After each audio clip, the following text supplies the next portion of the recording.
این آموزش از میس فود خوش اومدین. دوست دارین این حلوای شیر خیلی لطیف و خوشمزه رو درست کنید؟ پس با من فاطمه سلطانی در چنل میس فود تا انتهای این ویدیو همراه باشید.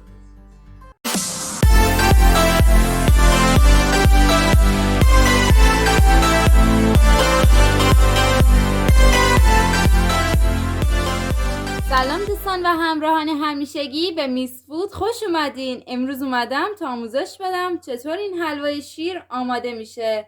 خب دوستان مطمئنم اگر یک بار این حلوا رو آماده کنید دستپختتون سر زبون ها میفته و از شما دستور پخت این حلوا رو حتما میخوان. شما رو دعوت میکنم تا آموزش این غذای جذاب رو ببینید. موادی که برای این غذا احتیاج داریم شامل 2 لیوان آرد، 1 و 1/4 لیوان شکر، 2/3 لیوان روغن.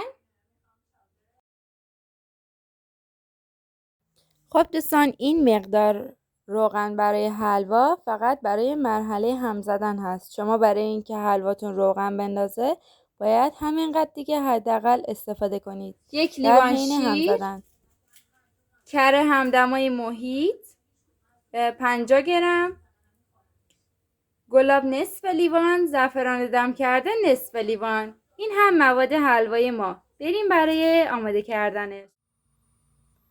خب آرد، روغن، شیر و کره. این مواد رو در مایتابه میریزیم و مخلوط میکنیم تا به روغن بیفته.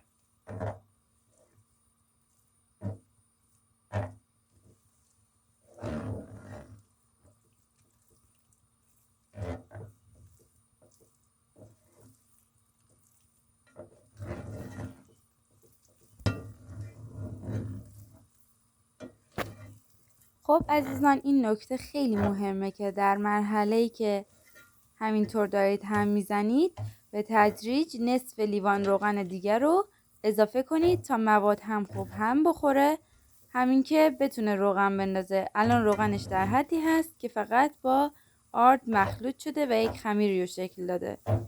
الان پس باید نصف لیوان دیگه روغن اضافه کنید و بعد شکر رو روی حرارت میگذاریم با 1 لیوان آب.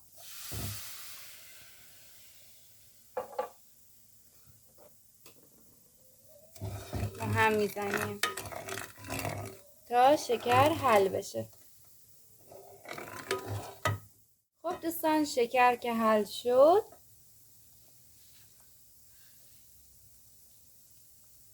گلاب و زعفرانمون رو اضافه میکنیم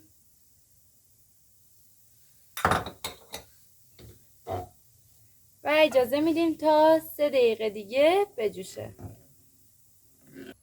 خب عزیزان میس فود لایک، کامنت، شیر یادتون نره. برای اینکه آموزش های بیشتری از پیج من ببینید چنل من رو سابسکرایب کنید و در اکانت های فارسی مشترک شدن رو بزنید و زنگوله رو هم بزنید تا جزو اولین نفراتی باشید که ویدیوهای من رو میبینه.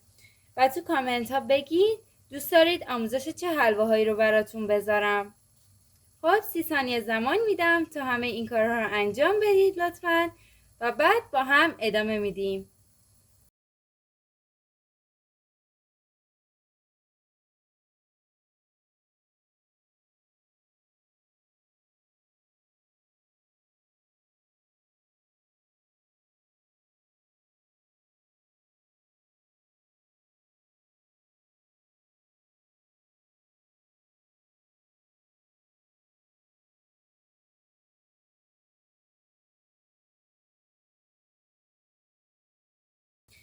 خب ادامه کار. وقتی حلوا به روغن افتاد شربت رو کم کم اضافه میکنیم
و بعد از این که یک مقدار هم زدی حلوا رو به این صورت گهواره میکنیم.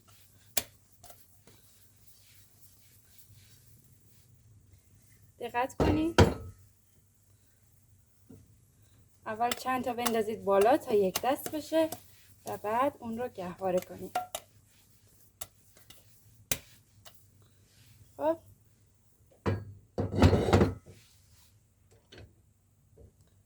دوستان این هم حلوای ما.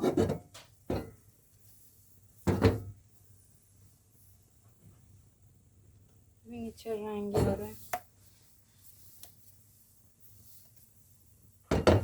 خب این هم نتیجه کار ما. میریم برای تزیینش.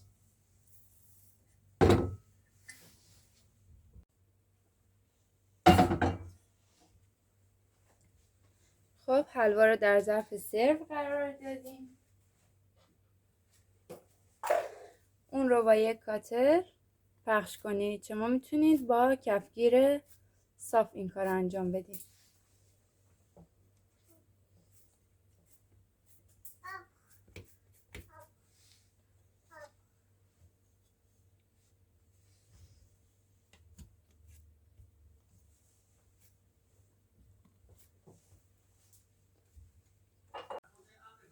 خب دوستان بعد از اینکه با پشت کاتر اون رو صاف کردم از لبش استفاده میکنم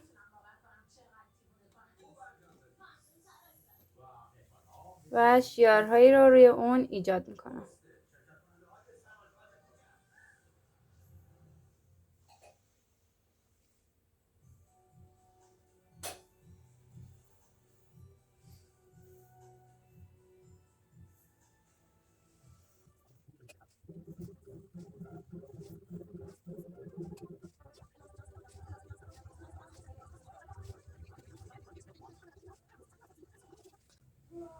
و بعد همون رو از این طرف میزنم.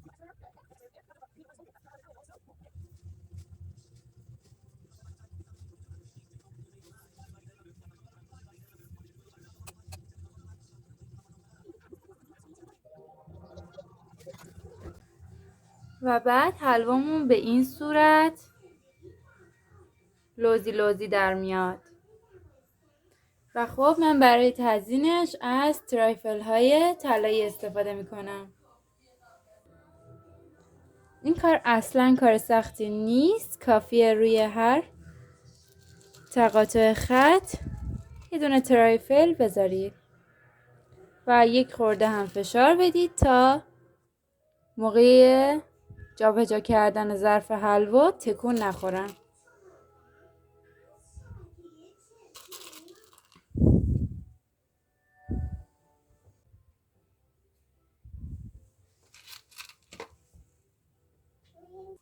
خب من برای اینکه خیلی ساده و یک نواخت نباشه حدود 6 یا 7 تا از این گل‌های محمدی قرار میدم.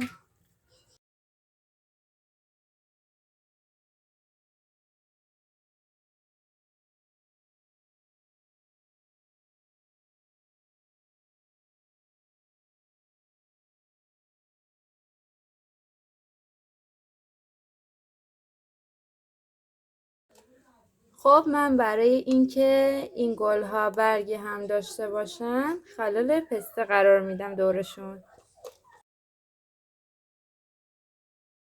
این هم نتیجه پخت حلوا و تزیینش.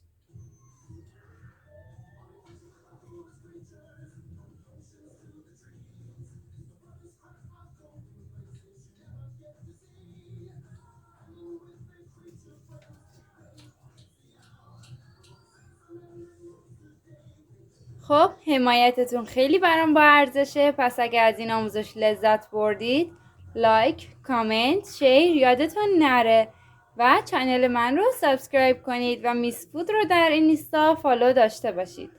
تا آموزش بعد خدا نگهدار.